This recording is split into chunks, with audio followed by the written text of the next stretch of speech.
Good morning mga shots. This is moringa. Yan yung itsura niya na. Moringa in English, ang scientific word. Yan ang nabalatan na. So-called malunggay in the Philippines. It's very healthy.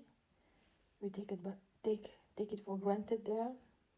But this is what I really need right now. Iron, potassium, vitamin C, complete. They make this also as supplements and of course, sarap sa tinola. I'll try to plant this and grow this here. This is what Malunggay is teaching us. Try not to take for granted what you have around and be grateful of everything. I will plant this and reproduce